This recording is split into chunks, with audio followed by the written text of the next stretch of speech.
बीबी हमारे साथ इस टाइम मौजूद है। साइमा कितनी उम्र है? 33 साल। साइमा मुझे आवाज नहीं आ रही, जरा सीधी होके और ऊंची आवाज में बात। 33 साल। 33 साल। शादी को कितना अरसा हुआ है? 14 साल। बच्चे कितने? 4। लव मैरिज हुई थी? नहीं, कोर्ट मैरिज हुई थी? अम्मी अबू की पसंद है। कोर्ट मैरिज हुई थी। जी। शादी कहाँ हुई थी? जिला नारवा, किला अहमदाबाद। पसंद की शादी थी ना? नहीं, नहीं, घर वालों की मर्जी ना। घर वालों ने की थी। हाँ जी। क्या करता था शौहर आपका? सर्जिकल का काम। किसका? सर्जिकल का काम। सर्जिकल का काम। गांव कौन सा है? किला अहमदाबाद। क्या मसला था शौहर के साथ? मार पीट का, लड़ाई झगड़े। मारता था? हाँ जी। किस बात पर? नशा करता ही मैडम, किसी भी गल तो उन्हें गुस्सा आ जाता है। बताया था बड़ों को जाके? हाँ जी, सारे नु दसिया है। बताया था। क्या कहा वालिदैन ने? सर मैडम अपने हन कदी कोई मनान आ जाता है, कदी कोई मनान आ जाता है, नहीं सुनी जाती मेरी गल। कोई नहीं सुनता था? अच्छा। मारपीट बच्चों के सामने होती थी?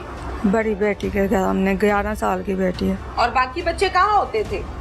अक्सर बाहर, यो छोटे ने ना, उन्होंने नहीं पता लगता, बाहर ही होंगे ने अक्सर, घरों बाहर। ठीक है, तो शादी के जितने साल, ये 13-14 साल बता रही हो, 14 बता रही हो ना? हाँ जी। ये इसी तरह ही गुजरे? हाँ जी। नशा शादी से पहले का करता था या बाद में? पहला पहले से करता था। तुम्हें कब पता चला कि मेरा मियाँ नशा करता है? तकरीबन शादी तो 15-20 दिन बाद च। 20 दिन बाद? कैसे? ਕਿਸੇ ਨੇ ਇਹਨਾਂ ਦੇ ਘਰ ਹੀ ਗੱਲਾਂ ਕਰਦੇ ਪਏ, ਲਾਮਾ ਆਇਆ ਸੀ ਕੋਈ ਬਾਹਰੋਂ, ਸ਼ਾਇਦ ਕੋਈ ਚੋਰੀ ਕੀਤੀ ਸੀ, ਤਾਂ ਘਰ ਗੱਲਾਂ ਕਰਦੇ ਪਏ ਤਾਂ ਮੈਂ ਸੁਣ ਲਿਆ। ਫਿਰ ਕੁਛ ਨਹੀਂ ਮੈਡਮ, ਅੰਮੀ ਹੋਰਾਂ ਨੂੰ ਦੱਸਿਆ ਉਸ ਟਾਈਮ ਤੇ ਉਹਨਾਂ ਦੀ ਪੁੱਫੋ ਵੇ ਮੇਰੀ ਅੰਮੀ ਜਿਹੜੀ ਹੈ ਨਾ, ਕੁਛ ਵੀ ਨਹੀਂ ਬਣਿਆ ਹੋਇਆ। 14 ਸਾਲ ਇੰਝ ਹੀ ਗੁਜ਼ਰ ਗਏ, ਲੜਾਈ ਝਗੜੇ।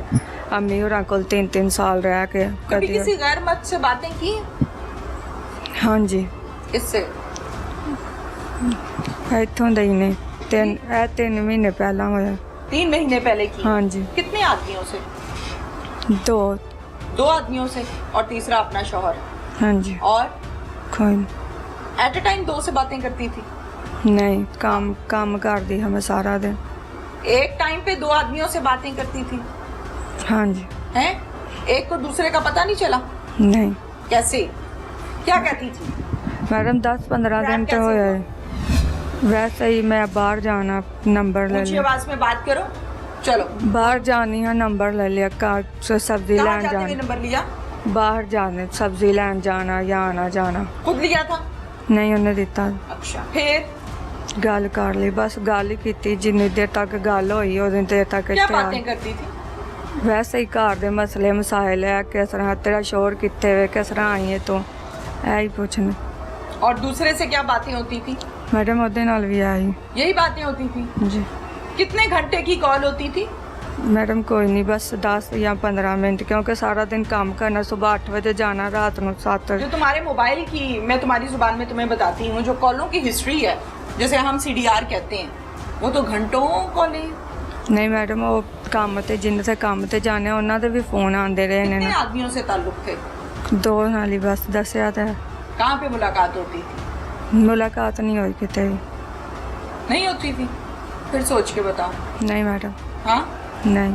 नहीं होती थी। गांव वाले का क्या नाम है? कुछ नहीं। जिसके साथ कुछ नहीं? क्या कुछ नहीं?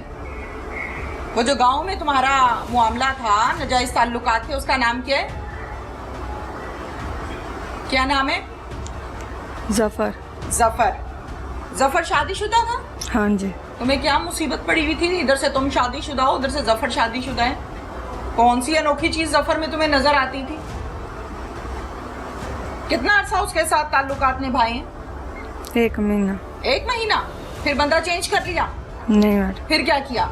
फिर उत्थे मैं रहंदी हाँ, फिर किसी नाल भी फिर तुमने नहीं। अपने शौहर को कहा कि मैंने वहाँ नहीं रहना, मुझे लाहौर में मकान लेके दो? नहीं मैडम, मैं नहीं क्या, लड़िया सी, उन्हें आप ही फोन किया, इनू आके ले आइयो। किसने कहा था? मेरे शोर ने। किसको? मेरी अम्मी नू। फिर मेरी भाजी जाके मैनू ले आई। फिर तुम्हें यहाँ मकान लेकर दिया? नहीं मैडम, मैं अम्मी होरां लाख नाल। रुपया एडवांस दिया? नहीं मैडम। नहीं दिया? पुलिस झूठ बोल रही है? मैडम लाख रुपया लैके आया ही, एडवांस नहीं दिता, जिस दिन आया ही उस तो अगले दिन मकान तो लेकर दिया था? नहीं मैडम, अम्मी होरां नाल ही मैं रह रही हूँ। अच्छा ठीक है। फिर उसके बाद उसको कत्ल क्यों कराया, शौहर को? मैडम लड़ाई क्या नाम है झगड़े शौहर थे। का? अजमत। अजमत नाम है। क्यों कत्ल कराया 4 बच्चों के बाप? मैडम 11 साल ਦੀ ਮੇਰੀ ਬੇਟੀ ਉਹਦੇ ਸਾਹਮਣੇ ਮੈਨੂੰ ਗਾਲੀ ਗਲੋਚ ਗੰਦਾ ਮਾਰਨਾ ਬੋਲਣਾ ਕਈ ਦਫਾ ਤੇ ਸਰਦੀਆਂ ਦੇ ਵਿੱਚ ਉਹਨੇ ਕਿਹੜੇ ਕੱਪੜੇ ਲਵਾ ਕੇ ਖੜਾ ਕਰ ਦਿੱਤਾ। ਮੇਰੀ ਵੱਡੀ ਬੇਟੀ 11 ਸਾਲ ਦੀ ਮੇਰੇ ਜਿੱਡੀ ਇੱਥੋਂ ਬਹੁਤੀ ਸ਼ਰਮ ਆਉਂਦੀ। अब नहीं आ रही? आ रही है मैडम, अब भी आ रही है। उस टाइम अपने शौहर से तो बहुत शर्म आती है। जो गैर आदमियों के साथ मिलके, ये जो जावेद है ये तुम्हारा क्या लगता है? भाई। भाई लगता है? अल्लाह ने जो कुदरती हकीकी भाई बनाए हैं वो हैं। जी मैडम। तो फिर एक और भाई की जरूरत क्या थी? मैडम घर आना जाना होता मेरे तो पहला ही भाई कहनी। और जो आदमियों से फोन पर गप्पें चलती थी मुख्तलिफ, वो सब भी भाई थे? वो क्या थे? कुछ नहीं मैडम। क्या लगते थे रिश्ते में? कुछ भी नहीं। फिर क्यों गप मारती थी? वैसे ही मैडम। वैसे ही नहीं, क्या रिश्ता होता है एक आदमी से जब उससे फोन पर गप्पे मारी जाती हैं? वैसे ही नहीं, यहाँ के किसी और बंदे से नहीं मारी, जिनसे मारी है वो क्या लगते थे? वैसे ही मैडम गल होंदी उन्हां नूं। क्या लगते थे? कुछ नहीं मैडम। क्यों गप्पे मारी? वैसे ही मैडम, पर टेंशन च होंदे परेशान होंदी है कदी। ये अपने भाइयों को इमोशनल ब्लैकमेल करके कि मेरा खामद मुझे बड़ा मारता है, मेरा खामद मुझे तंग करता है, इनको कातिल बना दिया। मैडम मारदा तो वाकई इनका क्या झूठ कसूर है जो नहीं इनको हथकड़ी लगवा दी है? मैडम झूठ नहीं है, तुम्हारा मारदा तो चाल वाकई। चलन नहीं ठीक, तुम्हारा तो किरदार नहीं ठीक, इनका क्या कसूर था? ये पीछे वाले तीनों का, जिनको तुमने अपने साथ मिला लिया, बातें सुना के, रोने धोने सुना के। बोलो। मैडम मारता था वो तुम्हें, तुम अलहदा हो जाती। मारता था वो तुम्हें, उसके और 1000 रास्ते। तलाक है, खुला है।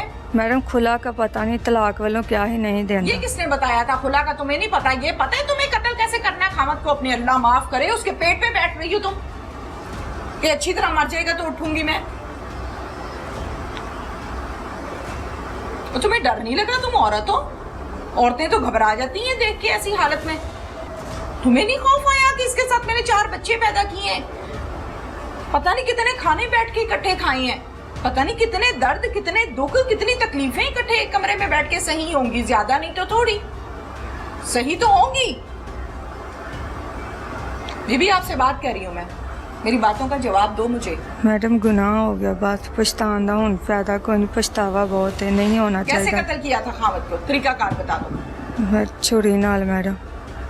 छुरी कहाँ से आई? भाई जवेद लेके आया। पूरी बात सुनाओ ना। भाई जवेद लेके आया सी कहाँ से? बाजार च, पता नहीं कित्थों, उन्होंने अच्छा, पता। फिर तुमने प्लान इनके साथ क्या बनाया था कि आज मेरे खामद को कत्ल करो? हाँ जी। बताओ, पूरी बात बताओ। हाँ जी, मैं ही क्या ही उन्होंने, मैं क्या ही जगर तो यह काम ना किया, मैं अपनी बेटियां लैके किसी शहर थले आ जाना, गड्डी थले आ जाना। फिर मैडम बड़ी मुश्किल इन्होंने मनाया। फिर शामी जो मेले तो वापस आया है उदों छोटे भाई ने मुँह ते तकिया रखा, वड्डे भाई ने ओदियां लत्तां फड़ियां ने, भाई ने उन्हें चुरी मारी, मैं ओदे बाजू पकड़े। बाजू पकड़े? हाँ जी। खामद के? हाँ जी। फिर जावेद ने छुरी फेरी? हाँ जी। कितनी देर लगी खामद को मरते हुए? 5 मिनट। 5 मिनट। फिर उसके बाद क्या किया? मैडम बस फिर अगले दिन उन्होंने बांध के बाहर सुट दिता। ऊंची बोलना। बाहर सुट दिता अगले दिन बांध कहाँ के। पे भाई? मुझे नहीं पता, मैं साथ तुम्हें नहीं पता? नहीं, मैं साथ पेट्रोल नहीं। किसने डाला मुंह पे?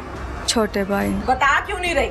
छोटे भाई। बता क्यों नहीं रही ना? तुम तो कह रही हो बस कत्ल कर दिया, बस बात खत्म हो मैडम गई। उस वक्त मैं बाहर सा, मैं अंदर कौन नहीं लाया आया। पेट्रोल? मैडम दोनों भाइयों को पता, मैनू नहीं पता, मैं उस टाइम बाहर से। कहाँ डाला इन्होंने पेट्रोल? मुंह से। मुंह के ऊपर? हाँ जी। माचिस से तीरी लगाई फिर? हाँ जी। हाँ? क्यों? चेहरा खराब हो या पहचाने वो ना तुम्हें तरस जाए। नहीं आया कि मेरे खामद को आग लगा रहे हैं, मेरे खामद को छुड़ियां फेर रहे हैं? तुम्हारे एक मिनट के लिए गैरत नहीं जागी? मैडम गलती होगी, गुनाह हो गया। पैक कैसे किया उसको भाई बोरी में? मैडम इन्होंने किया ही, मैं अंदर नहीं तुमने आया। क्या किया? मैं बस जेरा काम किया से दस दिता, उस तो बाद मैं नहीं कुछ भी किया। उसके बाद कहाँ गई तुम? मैं दूसरे कमरे च। क्या किया जाके? मैं बस मैडम मेरा बीपी लो हो गया, मैं लेट गई। फिर सो गई? नहीं, नींद नहीं की, आ कितों आंदी। फिर कुछ नहीं, अगले दिन बच्चों को नाश्ता करवाया तो उन्होंने छोटी भैन घर सारिਆਂ ਨੂੰ भेज दिता। बाद चो अगले दिन मैं नहीं कमरे च गई, फिर भाइयों ने जो किया उन्होंने किया, कितने सुट के आए किमें किया मैनू नहीं पता। फिर तुम कहाँ भागी? कहीं नहीं मैडम, घर। किसने कहाँ से पकड़ा? घर से। बच्चे कहाँ हैं? घर। दिल करता है मुलाकात करने को? हैं? जी मैडम। लेकिन बच्चे तो तुमसे डरेंगे कि हमारी माँ तो कातिल है। पता नहीं मैडम।